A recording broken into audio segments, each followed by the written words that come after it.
Саламатсыздар ма, құрметті көрермен? Мынандай үлкен розамды жабуға көштім. Енді бұйырса сіздерге көрсетіп жіберейін деп. Ең бірінші жақсы қолғап кию керекпіз. Тағы да осы роликке қандай қолғаптар болады, соны суретін салатын боламын. Жаңа дүкеннен түсіріп алғанмын. Мынандай да жарайды, міне мынау. Мынадан шамалыға розаның қылқандары өтпейді, нелер. Болмаса сварщиктерге киетін қолғаптар бар. Солар да жақсы. Қалың жаңағыдай таза теріден жасалған 1400 теңге, 2000 теңге тұратын жаңа шаруаға киетін қолғаптар бар. Соларды алсаңыздар болады. Олар тіпті жақсы.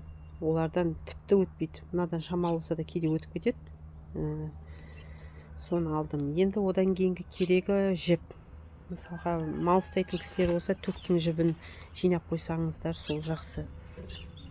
Міне, бізде міне ұзын жіп бар екен. Қиып алатын боламыз, керек мөлшерде.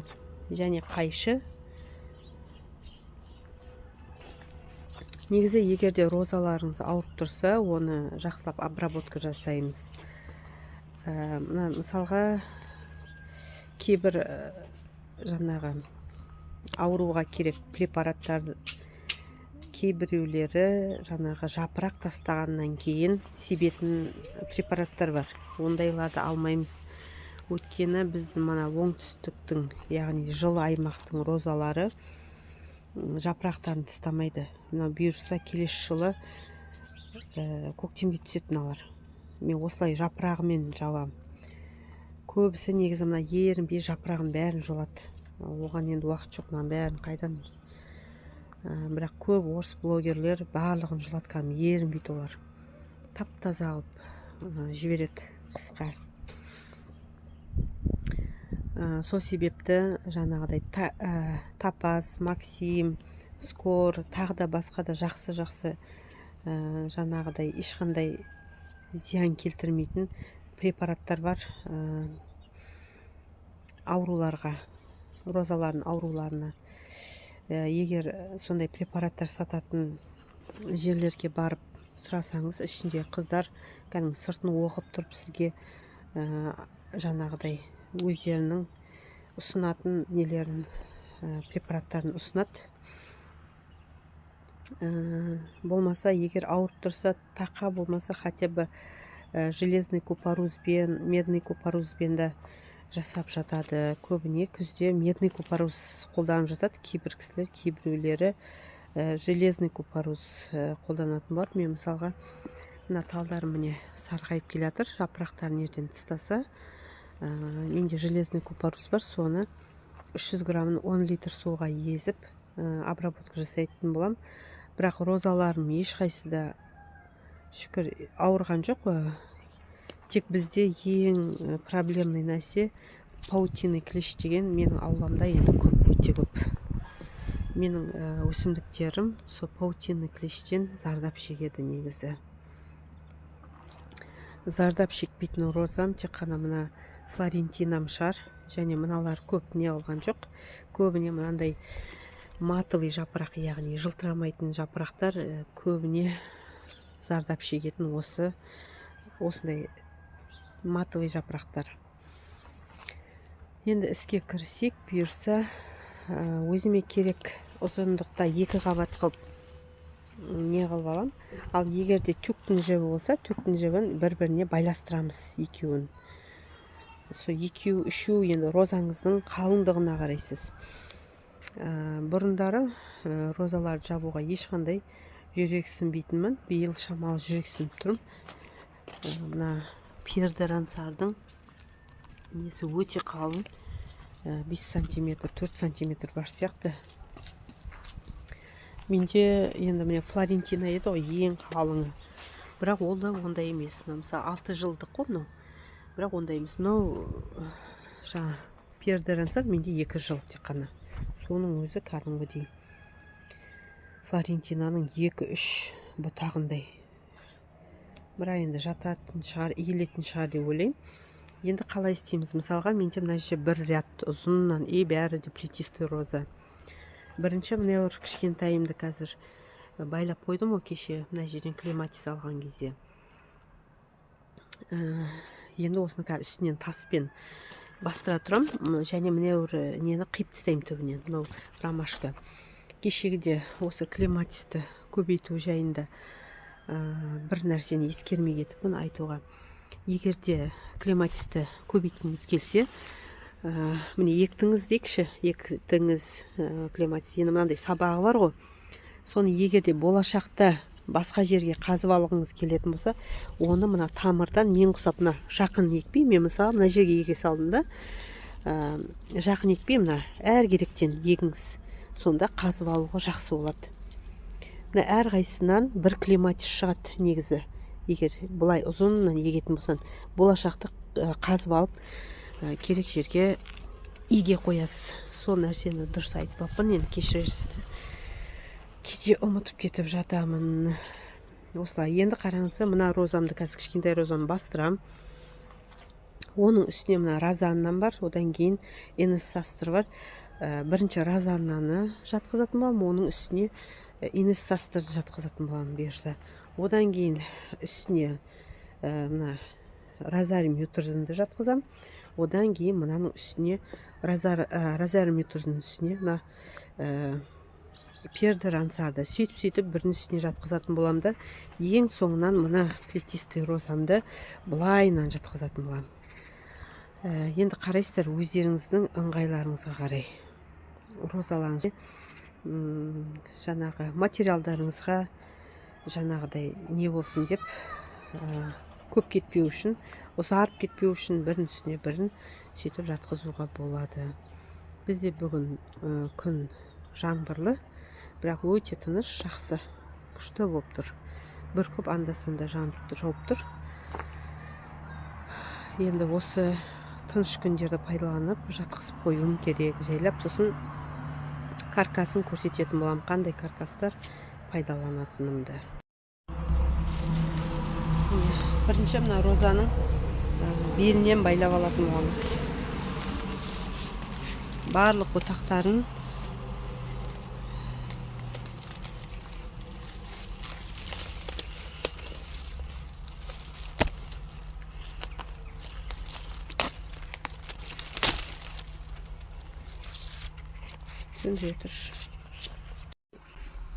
ұсақ бұтақтарын алып тастаймын.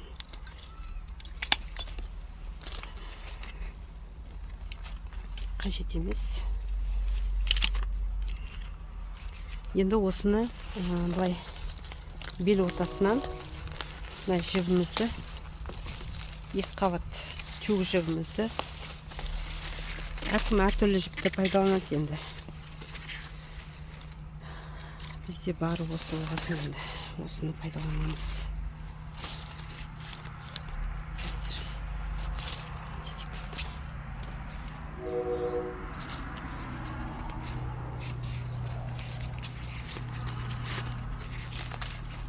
Осылай несенді, сосын бетіріп байлайтын болам. Осылай бір жерге жақсылап буып алам.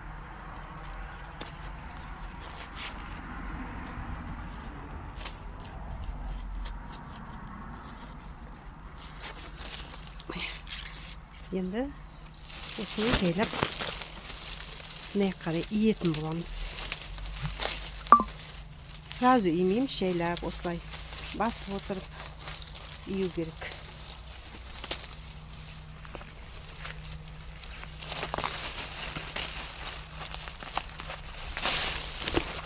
Осылай иетін боламыз.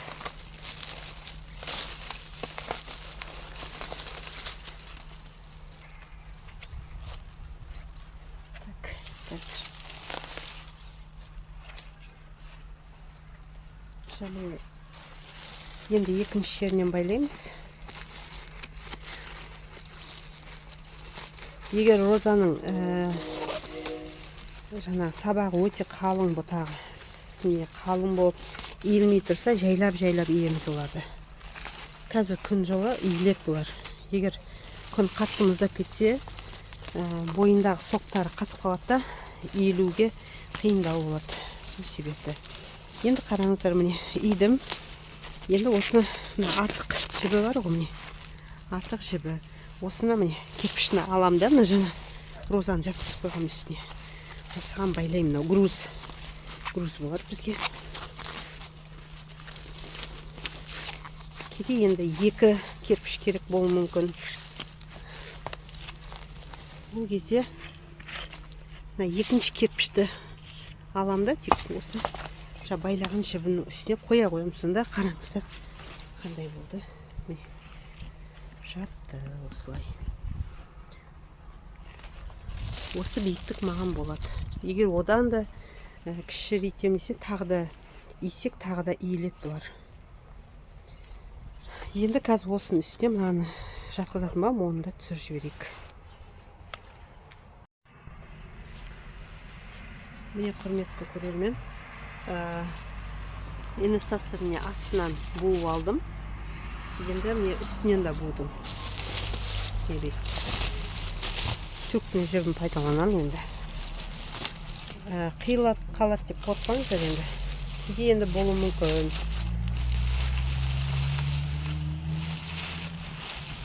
Повреждениялар. Бұл жерде не қосып?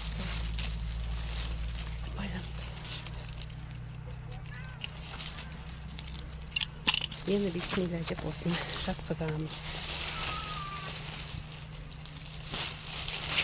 Бәріне осы қарай жатқызамыз. Инесасыр бізде инесі көп емес, сондай қатты инесі жоқ. Мына артық жібінен бас жағында орай жіберсем болады. Ораңқырап. Жайлап былай бүйтіп, қачайт етіп етін боламыз. Енді міне тағы да не әкеп қойдым, кірпіш.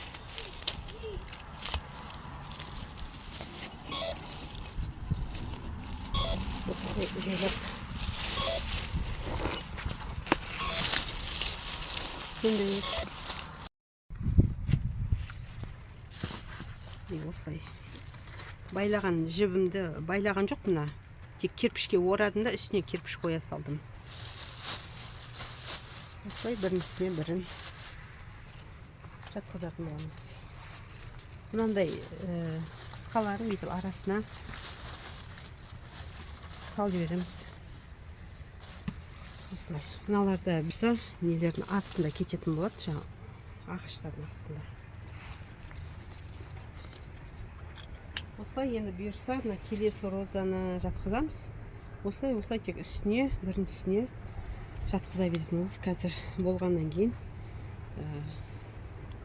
толық нәтижесін көрсететін боламыз. Бұлар әйтпесе шетін мыналар. Егер уже не берген болса, андай түйнек салған болса, оларды да алып тастаған жақсы. Мынандайлар енді өздері түседі. Кейде бұларда андай қатты ылғалдан ба, білмеймін, кейде оларда шірейді. Сол себепті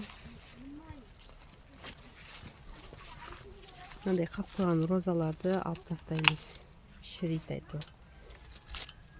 Сосын міне мынандай замырскімен өліп қалған ғой, соны мына салға. Мынау әлі піспеген, мынау да піспеген әлі дұрыс. Қараймыз.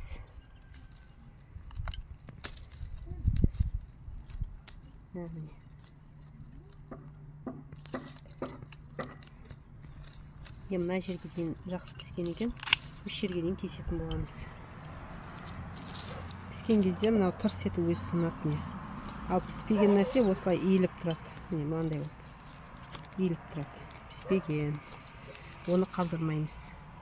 Оны қалдыратын болсақ, мынандай міне гүлдей алмай қалғандарды да алып тастаймыз.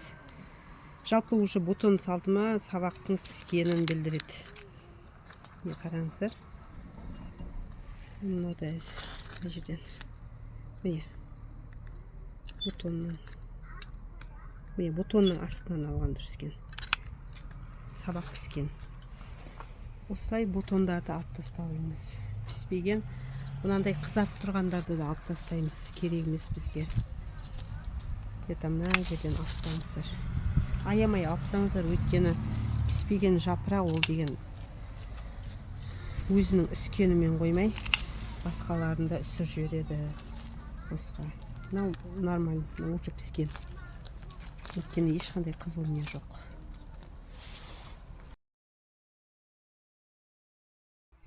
Мен пердарансар 3-ші жылы уже 2-ші гүлдеуге шығады дейді.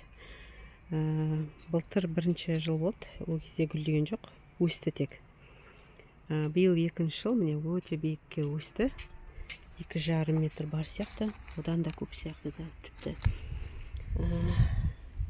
Оның түбіне ол 2-ші рет гүлдеуге шықпайтын болғасын мен процветоктан алған Comtesse de Bouchot деген 1 жылдық әлде 2-ші жылға өткен ба не алдым, мынандай клематис.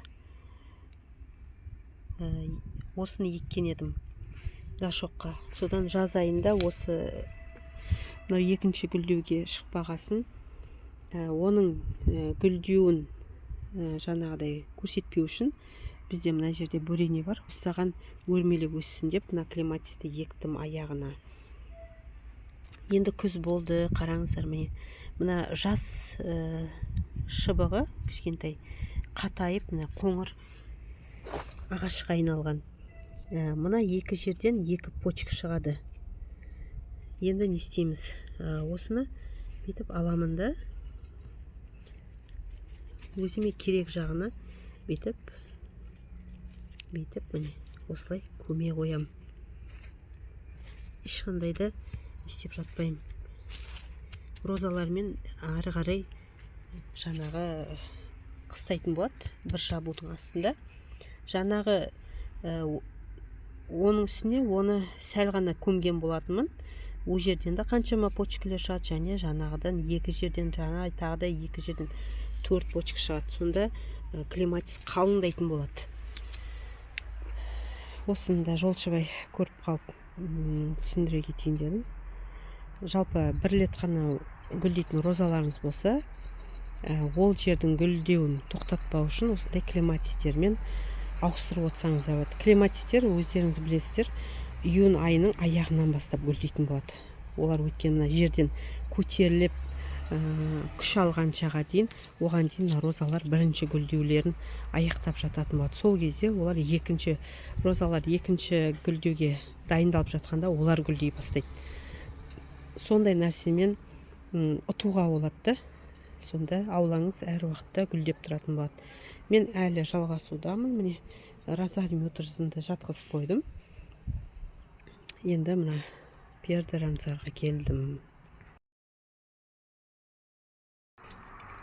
Міне құрметті көрермен, мына розамды да жатқыздым. Мен бірін осылай.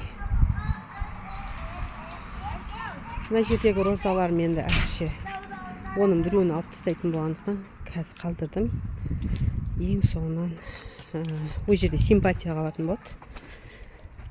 Мына жерде қараңыздар, мына роза мына сеткіден ары қарай шығып кетіпті да, өзімше алғым келіп мынаны кесіп едім. Онымен бұл деген иілмейді екен. Енді міне кесіп тастадым түбінен. Қаншама не. Енді көбейтуге жұмсайтын боламын мыналардың да материал ретінде. Көбейтуге, күзгі көбейту. Осылай міне жатқыздым. Бұйырса. Мына жерде ұзыннан тоннель болады. Егер ең бірінші видеомды кім көрген болса, сол менің бірінші тоннельдерім, розаларын жалып тұрған бар.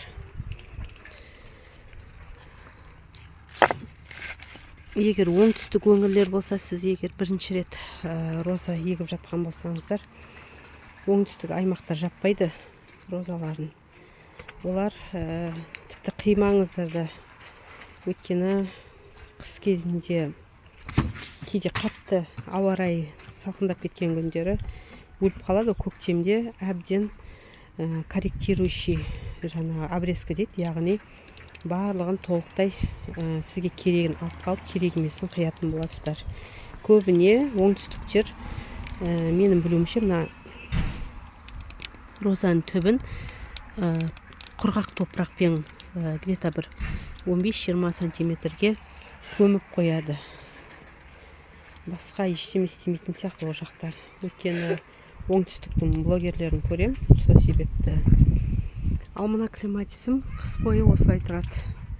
Бұйырса күзде көбейтуге алатын болам. Осыдан материал түбін 15-20 сантиметрге кесіп, осы розалардың ішіне мына баллонға салып, осы розалармен бірге жамылып кетеді. Осы бұйырса енді тек үйлерін құру қалды. Үйлерін құрып, жабатын жабулармен жауып, қатты ноябрь айының қатты қыстары кәдімгідей уже толық 15-10 минус күндіз түні де тұрақталғанға дейін екі жағын, домиктің екі жағын ашып қоятын боламын. Ал неге жаңбыр күні сен иіп жатсың, бұлар көктейді ғой десеңіздер, енді жылда осылай істеймін. Бізде ауа райы күз болса осылай. Оны жаңағыдай құрғақ күні жабу кейде болады, кейде болмай қалады. Жылда осылай су күйінде жабам, бірақ жаңағыдай үйдің екі жағының ашық тұру арқылы іші кебеді, кеуіп, мынаның бәрі көктемде бұйырса кәдімгі қураған жапырақ болып тұрады ашқан кезде. Жаңа видеоның басында жай сөзім бөлініп кетті де. Жалпы розаңыз ауырып тұрса, міндетті түрде обработка жасаңыздар. Және күзде сол обработкеге жаңағы ауруға қарсы нелерге, препараттарға у қоссаңыз жақсы. Өйткені қыста күзде мына жапырақтарға, жаңағы жерге, өсімдіктердің түптеріне неше түрлі зиянкестерлер тағылады. Сол себепті у қосып не істеп шықсаңыздар болады. Мен розаларымды ешқандай обработка жасамаймын, өйткені өте жақсы, денсаулықтары шүкір. Тек у болмаса, так уламасам, жаңағыдай ауруға қарсы ештемеде сепкім келіп тұрған жоқ биыл. Мынау қоңыр болып тұрған ол ауру емес, мына неге қажалып сеткеге, содан қоңыр болып қалған. Обработкалерді бұйырса көктемде, енді көктемде профилактика ретінде қолданамыз. Жерде міне Флорентинаны жабуға дайындап жатырмын. Бұл жерде мына жерде бір көне бұта қалып қойған екен. Негізі мен тамыз айында барлық розаларымды ерте қиып дайындағанмын. Көнелерін міне ранет жақ қойдым. Және міне өрді көне шыға деп ойлап қиып қойған едім. Ол соңғы осы биыл былтырлары жаңағы шыққан бұтағы екен, енді қиылып қалды. Осылай керек емес, міне гүлдеп болған гүлдерін барлығын қиып жатырмын. Одан кейін келесі көрсетейін дегенім, мынау енді цикламен пиардарансар. Бірталай өсті бұл. Бұны жаздағы мен видеомды көрген болсаңыздар, осы цикламен пиардарансар мен ана жердегі Цезарь деген розаны қиған болатын. Цезарды түбінен міне под 0 дейді ғой, бәрін қиып тастаған болатынмын. Мүмкін мынандай жақсы бұтақ береді ма деп. Бірақ ол сонда да кілең осындай жіңішке бір 4-5 бұтақ берді, гүлдеген жоқ. Ал мына цикламен пиардарансардың алдыңғы жағын қалдырдым да, тимей былтыр өскен. Мына жағын қиып тастадым. Соның себебіне міне мынандай ұзын жақсы, жаңағыдай қатты ұзын болмаса да енді метр жарымға дейін міне сабақ берді. Енді шыққанына жіңішке мынандай бұтағын мына жерден кесіп салым кепті. Міне мынаусына тимеймін әзір, өйткені бұлай ұзын сабақ берген екен. Мына жерден кесетін болам. міне таза жақсы қыстап шықты былтыр. Және екінші гүлдеуге цикламен пердеранса жақсы шығады екінші гүлдеуге. Міне жұқа жіңішке бұтағы тұр. Оны да міне түбінен алып тастаймын. Бұл алып тастаған сабақтарды көбейтуге болады. Міне өрді да міне түбінен алып тастаймыз. Мынау керек емес мысалға. Босқа розаның несін алып, күшін алып, босқа өсіп тұрады олар. Енді міне қараңыз, мынау піспейді. Міне кешегі замырскіде үсіп кеткен басы. Бұны не істейміз? Бұны түбінен қиып тастаймыз. Бізге пайдасы жоқ бұның. Бұл өзі үсігенімен қоймай, қасындағысында түбіне дейін үсір жібереді. Сол себепті алып тастаймыз да. Қазір ранет жағып жіберем. Егер де розаның бұтақтары осындай қалың болатын болса, ранет бірдеме жаққан дұрыс. Және міне тағы да қызарып шығып келе жатыр. Оның да бізге енді пайдасы жоқ. Қазір түбін тауып алып,